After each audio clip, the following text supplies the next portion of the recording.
La victoire et la joie, un pénalty de Zinedine Zidane aura donc suffi. La France en finale de la Coupe du Monde a vécu une longue soirée d'euphorie. C'est bien sûr la principale information de cette édition dont voici les titres. Au lendemain de ce succès, les joueurs français sont restés au repos, sous la pluie, dans leur château d'Artsen. Dimanche, ils joueront encore en blanc face à l'Italie. Seul bémol à cette nuit de liesse, des imprudences et des violences ont fait 4 morts. La sécurité sur les routes, le nombre de morts a encore baissé de 12% au mois de juin. Le gouvernement annonce 500 radars de plus l'an prochain et l'allumage obligatoire des feux pour tous les 2 roues. Un an après, tout juste, la Grande-Bretagne se prépare à rendre hommage aux victimes des attentats du métro de Londres. Le pays reste marqué. 2 minutes de silence seront observées demain dans la capitale. Une autre version de la France qui gagne. Amélie Mauresmo s'est qualifiée pour la finale du tournoi de Wimbledon pour la première fois de sa carrière. Elle a battu la Russe Sharapova en 3-7 et sera opposée à la Belge Justinena Ardenne. Enfin, une victoire espagnole dans le Tour de France. Oscar Freire l'emporte au sprint à Caen. Tom Boonen reste maillot jaune. Bonsoir à tous. 8 ans après la Coupe du Monde à domicile, la France revit donc les sensations fortes d'une finale. Avant de revenir sur ce succès et d'entendre les uns et les autres, d'aller en Allemagne, voici d'abord comment, dans tout le pays, le match a été vécu. De Toulouse à Paris, des casernes de pompiers aux colonies de vacances, en passant par l'Assemblée nationale. C'est un récit signé Claude Sampère avec l'ensemble de nos équipes de reportage. La colonie de vacances de Saint-Jean-Cap-Ferrat.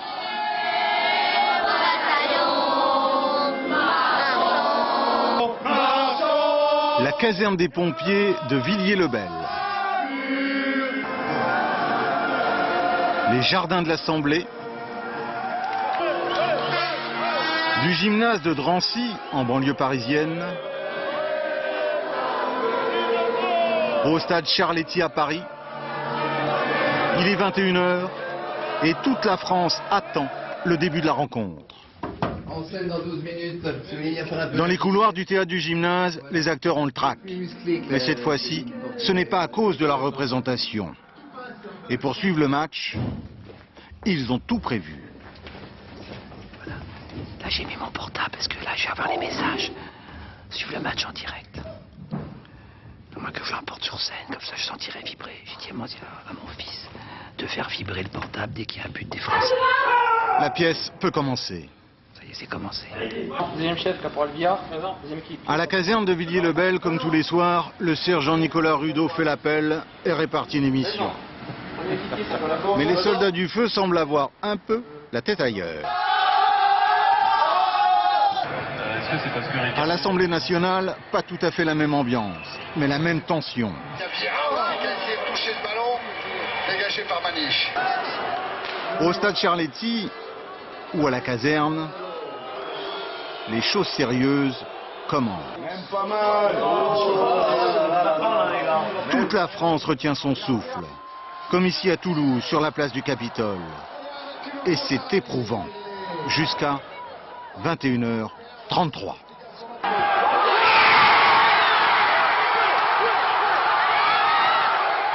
Le pénalty réussi par Zidane.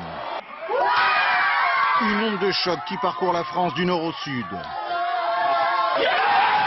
Chez les pompiers. Ou chez les députés. On se sent un peu soulagé. Et nos gamins de la colonie ne sont pas les derniers à sauter de joie. Au théâtre du gymnase, la pièce se poursuit. Mais Olivier Lejeune vient de sentir son portable vibrer et le voici qui improvise. Mais arrêtez de crier sur tous les toits. J'ai une autre nouvelle. Zizou vient de marquer un but. Gorgé au gros sel. En coulisses, on refait le match. Ça a pu sonner, c'est la mi-temps là maintenant en ce moment. Mais vous gagnez. Oui, non, c'était pas une blague, t'as vu le public comme il a marqué, il y a eu une faute d'Henri. Tu ne loues pas ton entrée en scène. Voilà, ça c'est génial. C'est génial, mais c'est pas fini. Les Portugais n'ont pas dit leur dernier mot. Et les pompiers de Villiers-le-Bel sont au bord de la crise de nerfs. On tient le match, Il reste combien là? Combien il reste? Combien il reste? Il reste 10 minutes. Et dans les jardins de l'Assemblée, on trouve ça un peu long. Avec Figo, peut-être un dernier centre de Figo. Entrez là, je reviens. La patience a des limites. Au théâtre, on se réjouit déjà en coulisses.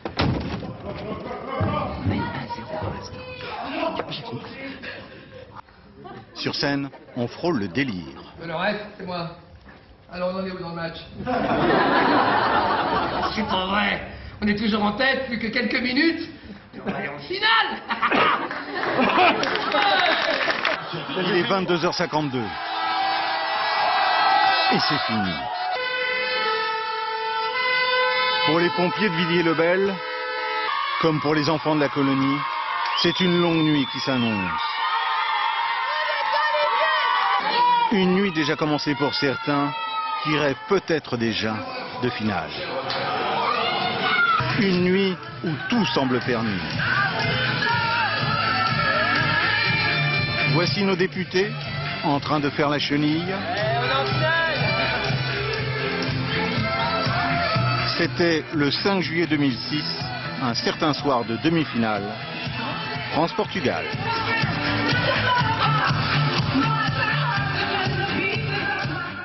Oui, on y revient dans un instant sur cette nuit. D'abord le match, de l'avis de tous, cette demi-finale n'a pas été une grande partie, mais les Français, plutôt dominés dans l'ensemble, ont fait preuve de solidité et de sang-froid. Retour sur ces images avec les commentaires des joueurs et de Raymond Domenech. Christophe Duchion.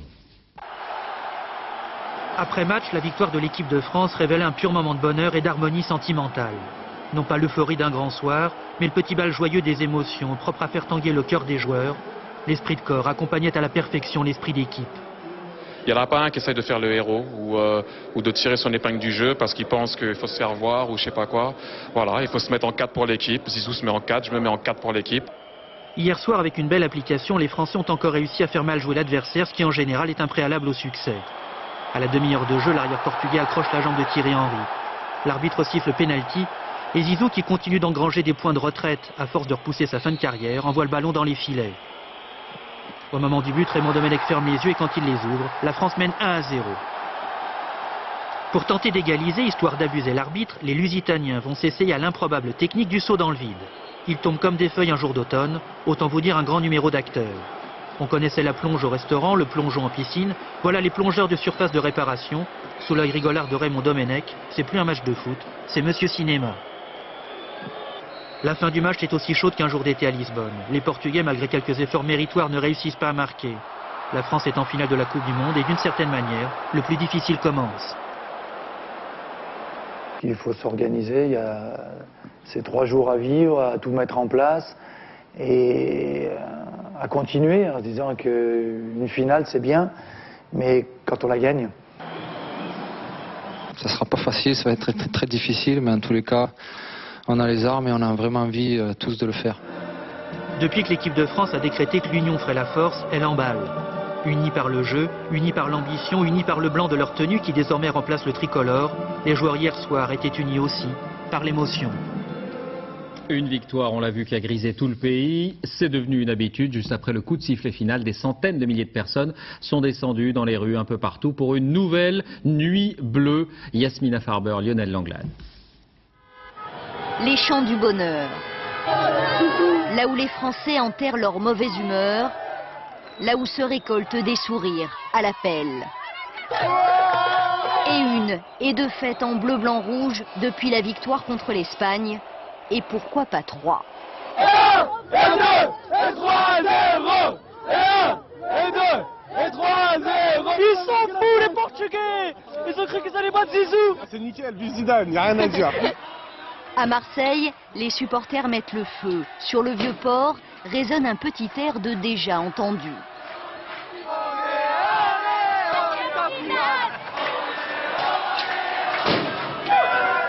De la Méditerranée aux Caraïbes, le même plaisir de la victoire.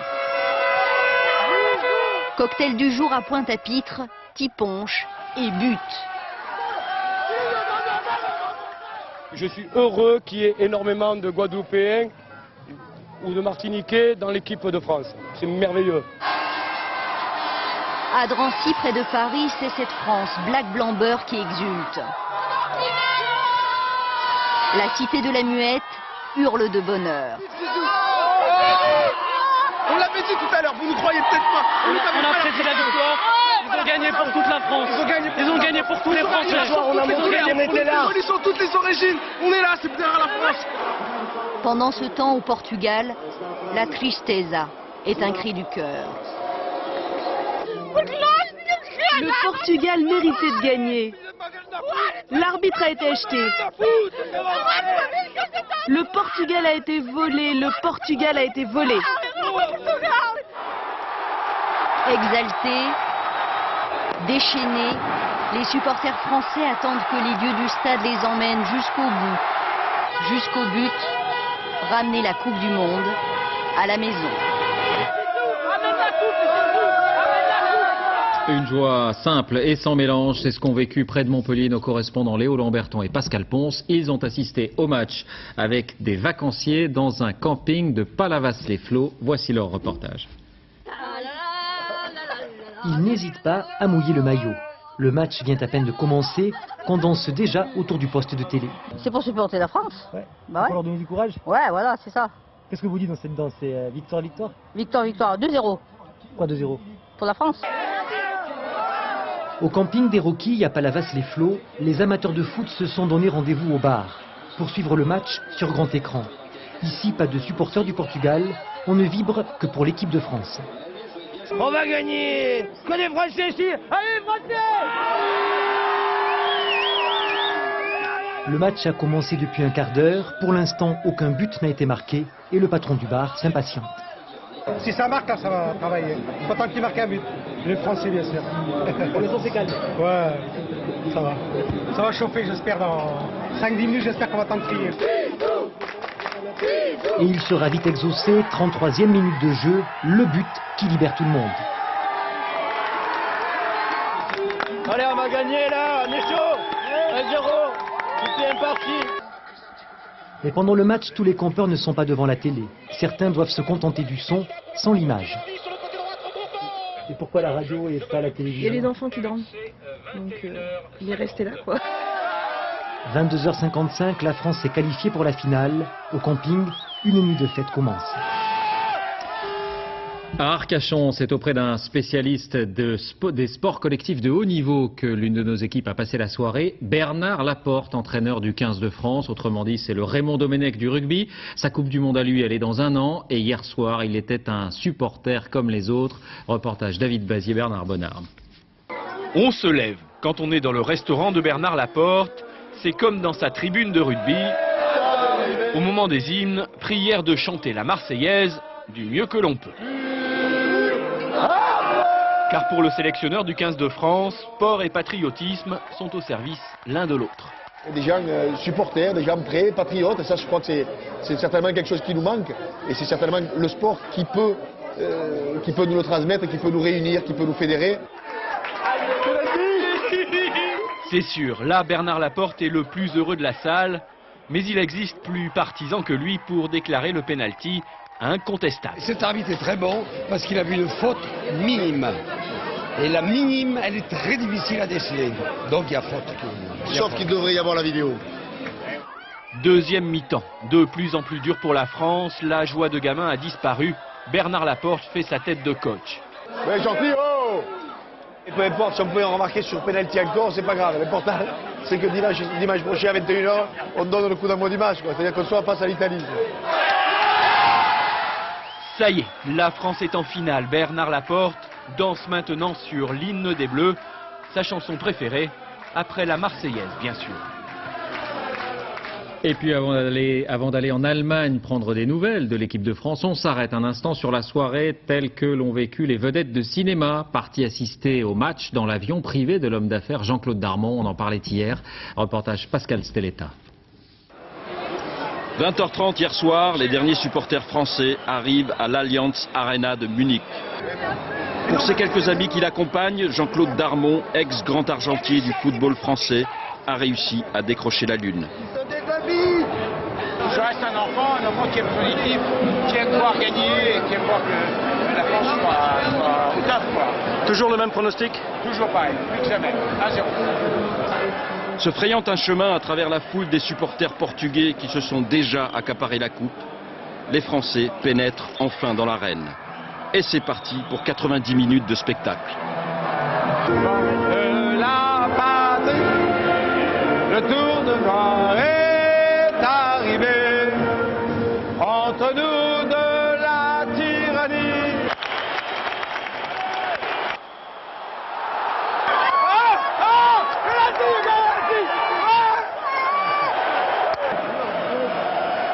Oh, assieds-toi.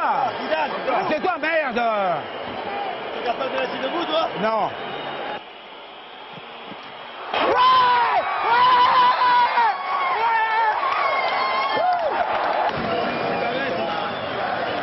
C'est pas une grande victoire, mais c'est une belle victoire. On est en finale de la Coupe du Monde, c'est incroyable.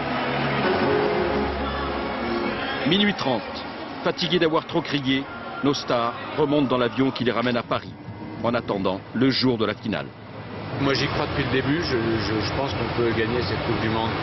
Mais là il va falloir jouer quoi. On est les champions, on est les champions. Nous sommes les champions. Nous sommes les champions, nous sommes les champions. Nous sommes. Après le match, les joueurs de l'équipe de France sont rentrés à leur hôtel dans la nuit, à 4 h du matin passé. Aujourd'hui, repos pour tout le monde. Envoyés spéciaux Manuel Tissier, Vincent Bouffartigue. Après Disneyland et Aqualand, voici Bleuland, le nouveau parc d'attractions du nord de l'Allemagne. Les Allemands sont raus, fini. Et nous, maintenant, pour Français. Allez les Bleus! Allez les Bleus! Allez les Bleus! Aux abords du monde merveilleux de l'équipe de France, on croise un service d'ordre pointilleux, des photographes à l'affût et même quelques joueurs de football. Rentrés à 4 h 30 du matin, les Bleus ne se sont pas entraînés aujourd'hui. Un peu de vélo, des soins à l'intérieur de l'hôtel et pour les plus fidèles supporters, le cadeau d'un autographe de finaliste. Dorasso, là, et Litord, là. Seul Raymond Domenech a quitté la retraite verdoyante pour une forêt de caméras. Le sélectionneur a réussi son pari de l'impossible. Le 9 juillet, il sera bien à Berlin, mais sans triomphalisme. Je pense qu'on était plus euphorique ou plus... oui, il y a eu plus d'explosion de joie après l'Espagne et après le Brésil que là. Parce que là, derrière, il y a la finale. Avant, c'était des étapes. Maintenant, on sait que c'est la dernière étape et c'est quelque chose de particulier. Les Bleus vivent leurs dernières heures au château de Münchhausen. Samedi matin, ils s'envoleront pour Berlin, au pied du mur italien. Manuel Tissier, qu'on retrouve en direct. Bonsoir Manuel, c'est un mystère qui a été levé à l'issue du match. On connaît enfin la fameuse phrase fétiche prononcée avant chaque partie par les joueurs et qui les galvanise, qui leur porte chance. Oui David, votre curiosité et celle de millions de supporters a été assouvie avec quelques jours d'avance puisque Lilian Thuram, qui avait le premier évoqué l'existence de cette phrase mystère, eh bien, avait promis qu'elle serait révélée au soir de la finale. Eh bien hier, des joueurs ont vendu la mèche, notamment Florent Malouda, et la phrase c'est celle-ci: on vit ensemble, on meurt ensemble. C'est donc après le match que lors des interviews, les joueurs finalement ont lâché les vannes, et notamment Zinedine Zidane. Écoutez-le, c'est lui qui a aussi donné l'impulsion, qui a permis à tout le monde de parler de cette manière. Je crois que de toute façon, notre mot à nous, c'est on doit tous mourir ensemble, quoi. Voilà. Quoi qu'il arrive. On vit ensemble, on meurt ensemble, c'est quelque chose qui concerne tout le staff, tout le monde. Je le pense, mais sélectionneur c'est un peu différent, je veux dire. C'est jusqu'à présent, maintenant ça peut être ça, mais avant c'était, je pouvais mourir tout seul. Voilà donc Raymond Domenech qui ne va pas mourir tout seul puisqu'il sera avec ses joueurs pour la finale dimanche soir, mais leur sort ne sera plus lié ensuite puisque certains joueurs de l'équipe de France vont vivre une petite mort, et notamment Zinedine Zidane qui mettra fin à sa carrière à l'issue de cette rencontre, mais ce sera le cas aussi de Lilian Thuram, Claude Makélélé et peut-être Fabien Barthez en ce qui concerne sa retraite internationale. Voilà, mais d'ici là il y aura tout de même une belle fête. Merci Manuel, on est content de connaître enfin ce secret. Deux informations justement sur cette finale qui aura lieu dimanche. D'abord, on connaît déjà l'arbitre, c'est un Argentin, Horacio Elizondo. Il a déjà arbitré plusieurs rencontres de ce mondial. Et puis le ballon de cette finale a été présenté aujourd'hui, un ballon doré, c'est la chancelière Angela Merkel qui l'a montré à la presse. Elle était accompagnée, vous le voyez, de Franz Beckenbauer. Enfin, sachez, et cela devient une habitude pour les Français, que les Bleus joueront en blanc, comme ils l'ont déjà fait lors des 3 derniers matchs. Ce sont les Italiens qui garderont leur maillot azur. En tout cas, personne ne croyait à ce parcours de l'équipe de France. Pour les joueurs et pour l'entraîneur, dont les choix ont été sévèrement critiqués, cette épopée a un petit goût de revanche. Romain Messi. Le supporter français est aujourd'hui euphorique, mais pas amnésique. Il y a 3 semaines, il n'imaginait pas la France en finale. Après 2 matchs nuls, on parle beaucoup des occasions manquées, des erreurs d'arbitrage, du but encaissé contre la Corée, mais jamais de victoire. Au début de l'aventure, la presse française n'est pas tendre avec les Bleus. Les supporters, eux, n'y croient déjà plus. On mérite même pas de gagner, on mérite même pas de gagner. Même si on passe, on n'ira pas loin, franchement. L'ambiance est glaciale, les Bleus doutent, mais refusent les critiques. Je crois que le plus important, c'est laissez-nous travailler et vous tirez les conclusions à la fin. Le 3e match leur donne raison. Victoire 2-0 contre le Togo. Les Bleus passent le premier tour et sont en 8e de finale. On ne le sait pas encore, mais la métamorphose est en marche. Les provocations sont espagnoles. Les Bleus bombent le torse à nouveau. On sait très bien que les Espagnols n'ont jamais gagné. Enfin, du moins pour l'instant. C'est pas près d'arriver. Face à l'Espagne, les Bleus ne sont plus les mêmes. Ribéry au bout d'une course effrénée, Vieira, puis Zidane dans les arrêts de jeu, inscrivent 3 buts. Et c'est la France qui envoie l'Espagne à la retraite. La légende s'écrit 4 jours plus tard en quart de finale. Face au Brésil, Zidane et les Bleus sont au sommet. Une reprise de Thierry Henry élimine les Brésiliens, impuissants. La presse est à nouveau dithyrambique. Dans la rue, la flamme est revenue. Là, je rends grâce à Domenech, quand même, il l'avait dit, qu'il l'avait préparé pour monter en puissance. Et là, la puissance, on la voit. Raymond Domenech tient sa revanche et voit encore plus loin. C'est pas une finalité. La victoire en 98 était différente parce que c'était une finalité. Là, c'est une étape.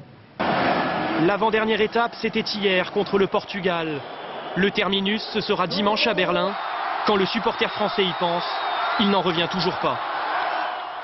Oui, dimanche, ce sera donc France-Italie. C'est la réplique de la finale de l'Euro 2000. La France avait gagné. D'ailleurs, elle n'a plus été battue par les Italiens depuis la Coupe du Monde 1978. Antoine Gaveau. Des images de joie après un France-Italie, on a l'habitude. Depuis 20 ans, les tricolores n'ont plus perdu face aux transalpins en compétition officielle. Alors forcément, les souvenirs sont bons. Et d'abord le plus récent d'entre eux, le plus incroyable aussi. En finale de l'Euro 2000, l'Italie se voit déjà championne d'Europe, mais à 50 secondes de la fin, Wiltord égalise. Un but dans les arrêts de jeu, un but à l'italienne. Dans la prolongation, le but en or de Trezeguet permet à la France de remporter l'Euro, 2 ans après le titre de champion du monde. De l'autre côté des Alpes, on essaye encore de reboucher le champagne. Autre souvenir, autre victoire. 98, les Français sont en quart de finale de leur Coupe du Monde. Les équipes se connaissent bien, elles se neutralisent jusqu'au tir au but. Henry et Trezeguet, les 2 genoux de l'époque, réussissent leur tir. Di Biagio, lui, frappe sur la barre. Et Zidane, la star de la Juventus de Turin, brise le rêve de ses copains.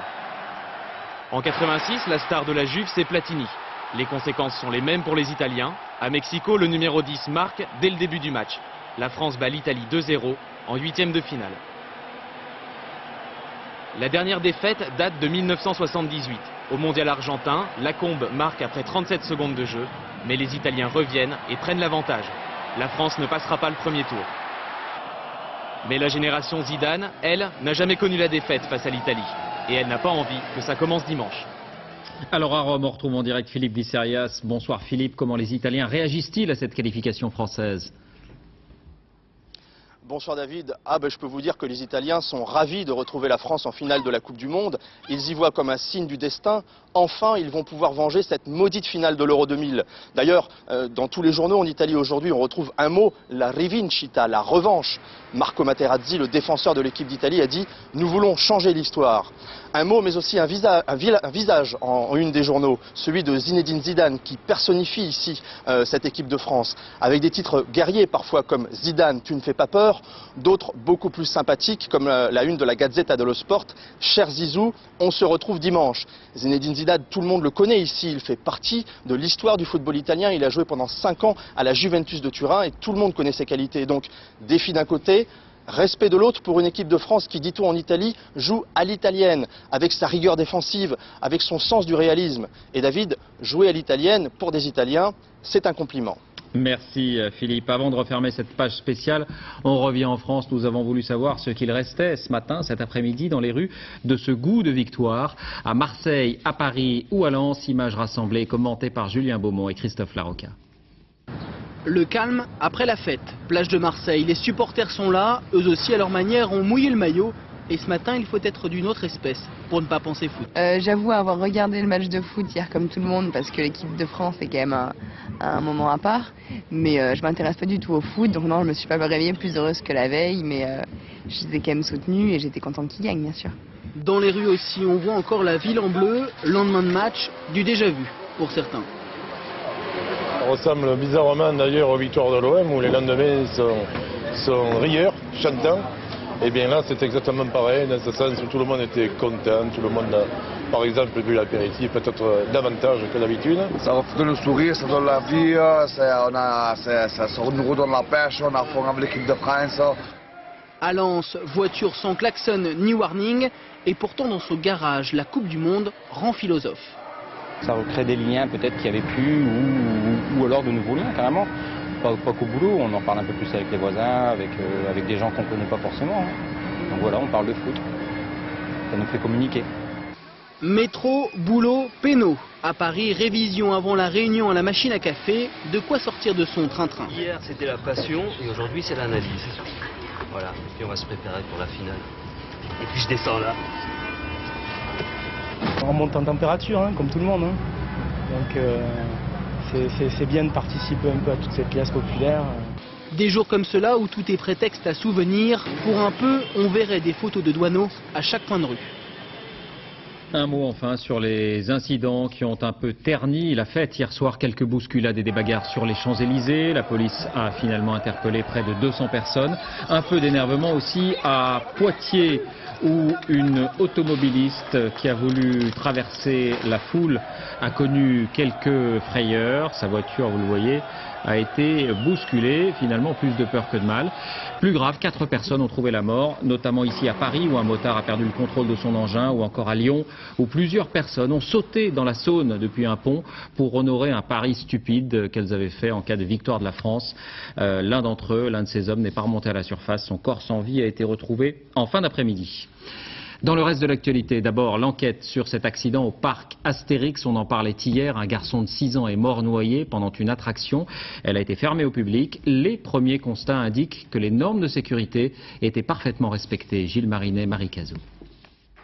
Des soucoupes flottantes, 9 passagers ballottés par des remous artificiels.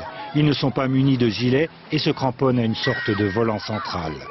Au parc Astérix, hier, un enfant de 6 ans est tombé à l'arrivée du parcours sous les yeux de nombreux témoins. On a un visiteur qui était dans une bouée juste à côté qui a plongé. On avait un membre de l'encadrement de la sécurité qui était sur place, qui a pu plonger tout de suite. Et dans les minutes qui ont suivi, on a eu entre 7 et 8 personnes qui ont plongé pour essayer de retrouver l'enfant. Sur les 540 mètres de glissade, c'est le seul endroit profond, 3 mètres. L'eau est sombre. Il faudra près de 20 minutes pour retrouver le corps. Ici, lorsque l'attraction fonctionne, des pompes puissantes permettent aux bouées de remonter à leur point de départ. L'enfant a-t-il été plaqué contre une grille? La direction affirme qu'une opératrice a vu la scène sur des écrans de contrôle et stoppé net la machinerie. Il y a 3 personnes directement qui font fonctionner cette attraction. Elles ont été ou elles sont en cours d'audition. Après, il y aura évidemment tous les intervenants. Il y a aussi des témoins qui étaient là.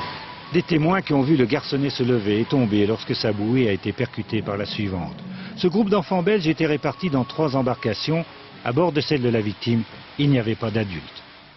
En bref, le dossier des enfants scolarisés sans papier, plusieurs milliers de familles seront régularisées. Ce sont les propos de Yannick Blanc, directeur général de la police à la préfecture de Paris, dans un entretien au Monde. Jusque-là, il était plutôt question de centaines de familles. Eh bien, Yannick Blanc vient de se voir opposer un démenti cinglant par Nicolas Sarkozy. Ceux qui parlent de chiffres ne savent pas, affirme le ministre de l'Intérieur. En tout cas, vous le voyez, les files d'attente sont toujours très fournies dans les préfectures. Image tournée hier à Paris. Bonne nouvelle sur le front de la sécurité routière. Le nombre de morts a encore baissé de 12% au mois de juin. Le gouvernement annonce 500 radars de plus l'an prochain et l'allumage obligatoire des feux pour tous les 2 roues. Yann Jikel. 12% en moins, c'est le nombre de victimes d'accidents de la route au mois de juin par rapport à la même période de l'année dernière. En 4 ans, ce sont 8000 vies qui ont été épargnées et 100 000 blessés évités. Pour maintenir la pression, le gouvernement a décidé d'implanter 500 radars supplémentaires l'année prochaine, 300 fixes et 200 mobiles. Autre mesure, à partir de janvier, les cyclomoteurs devront allumer leur feu de croisement dans la journée, comme c'est déjà le cas pour les motos. Pour lutter contre l'impunité des conducteurs étrangers responsables de 15% des excès de vitesse sur notre territoire, des accords ont été signés avec le Luxembourg et l'Allemagne. Quant aux aménagements du permis à points, le gouvernement s'est donné 3 mois de réflexion supplémentaires concernant le délai pour pouvoir repasser son permis de conduire. À l'étranger, l'escalade au Proche-Orient, Israël a intensifié son opération militaire à Gaza. Des affrontements particulièrement violents ont eu lieu aujourd'hui dans le nord du territoire. Ils ont fait 12 morts côté palestinien, des civils pour la plupart. La libération du caporal Gilad Shalit est toujours en jeu, mais c'est une nouvelle occupation israélienne qui se dessine. À noter le silence de la communauté internationale. Et puis, imagine Edith, les ministres du Hamas capturés par l'État hébreu comparaissaient aujourd'hui devant un tribunal militaire en Cisjordanie. Leur garde à vue a été prolongée. La Grande-Bretagne s'apprête à célébrer demain le premier anniversaire des attentats du 7 juillet et une nouvelle vidéo diffusée aujourd'hui sur la chaîne arabe Al Jazeera ravive le traumatisme. L'un des kamikazes y explique face caméra que ces attaques n'étaient qu'un début. Des fioles de produits fumants, des entraînements au maniement de l'explosif sont également montrés sur cette vidéo. Aucune précision n'a été donnée sur sa provenance. Ce jour-là, vous vous en souvenez, des explosions simultanées avaient fait 52 morts et 700 blessés. Nos correspondants à Londres ont retrouvé l'un des rescapés. Sur place, Maryse Burgot, Dominique Marotel. Il était dans l'une des rames de métro à seulement 1 mètre d'un des kamikazes et miraculeusement, il est sorti de là vivant. Sa photo a fait la une des journaux du monde entier, symbolisant avec celle-ci les attentats de Londres. La première fois que j'ai vu cette photo, je crois que je ne me suis même pas reconnu. Et quand j'ai réalisé que c'était vraiment moi, je ne voulais surtout pas que les autres me reconnaissent parce que j'avais l'air en tellement mauvais état. 7 juillet 2005, Londres devient la première capitale européenne à subir des attentats suicides. 4 kamikazes pour 4 explosions quasi simultanées dans 3 rames de métro et dans un autobus. Il y aura 52 morts, 700 blessés, dont John Tulloch. Pendant des mois, ces graves blessures à la tête lui donneront des vertiges et aujourd'hui encore, le métro est pour lui une épreuve. J'essaie de m'occuper, mais à chaque fois que le métro s'arrête, notamment dans un tunnel, alors je repense à tout ça. Tous les jours, en allant donner ses cours, cet intellectuel affronte sa peur des tunnels. Et il ressasse cette question qui taraude tant d'Anglais. Pourquoi de jeunes musulmans nés en Grande-Bretagne et apparemment heureux ont-ils commis de tels actes? Il y a à Londres des étudiants musulmans qui paraissent modérés, mais qui non seulement soutiennent les actes terroristes, et en plus se sentent lâches de ne pas l'avoir fait eux-mêmes. C'est bien ça le cœur de notre problème. Selon un récent sondage assez terrifiant, 1 musulman sur 10 vivant en Grande-Bretagne soutient en effet les kamikazes de juillet. Les sports avec encore la France en finale, mais cette fois il s'agit de tennis. Amélie Mauresmo a décroché son ticket aujourd'hui à Wimbledon. Elle a battu la Russe Sharapova. Arnaud Comte. Amélie Mauresmo est aux anges. Elle accède pour la première fois de sa carrière à la finale de Wimbledon. Sur le gazon de Londres, la Française impose son jeu puissant à la Russe Sharapova, numéro 4 mondial. Mauresmo sert bien, joue long et pousse son adversaire à la faute. Le premier set est bouclé en 33 minutes, 6 jeux à 3.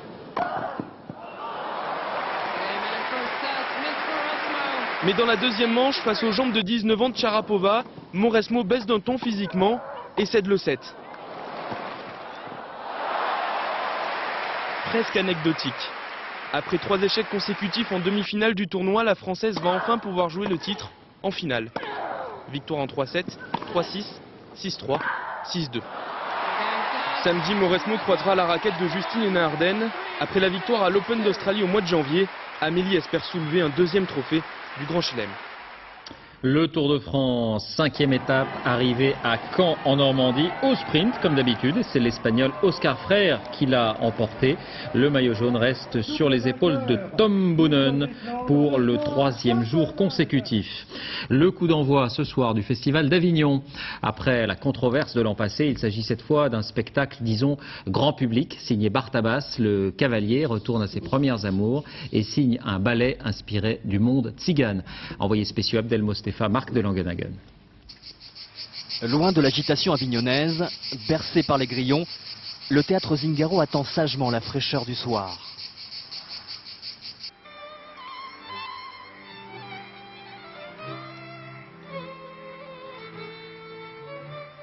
Quand le soleil aura tourné ses rayons de l'autre côté de la planète, on pourra rêver à tout et n'importe quoi.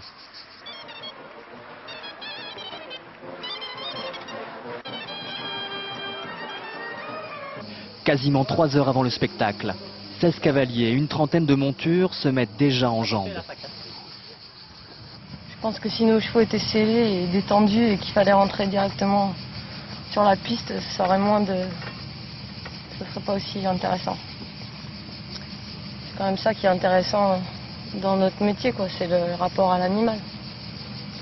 Bah ouais, parce que là, il faut aller vers l'épaule, parce que sinon à l'arrière, il est légèrement décalé. Et dire qu'il faudra faire la même chose en mouvement. Au galop même, parce que Bartabas a voulu toucher du doigt le danger, un danger pour lui synonyme de liberté. On vit à une époque où tout le monde veut le risque zéro, veut la garantie du lendemain. Alors si on veut être libre, il faut déjà accepter de ne pas savoir ce que sera demain, quoi. De là est venue la notion de, pour les chevaux, c'est quoi l'allure de la liberté? C'est le galop, donc de faire un spectacle d'1h30 au galop. Tout ça relayé par des musiques ziganes qui sont eux-mêmes des musiciens qui se mettent en danger musicalement. D'un côté une fanfare de Moldavie, de l'autre des cordes de Transylvanie. Et au milieu coule une fontaine, comme une place de village où se croiseraient mariés et macabées dans un joyeux foutoir. Fin de ce journal, merci de l'avoir suivi. Tout de suite la météo, Isabelle Martinet, 20h50, le 2e numéro de Dancing Show avec Anthony Cavana. Bonne soirée.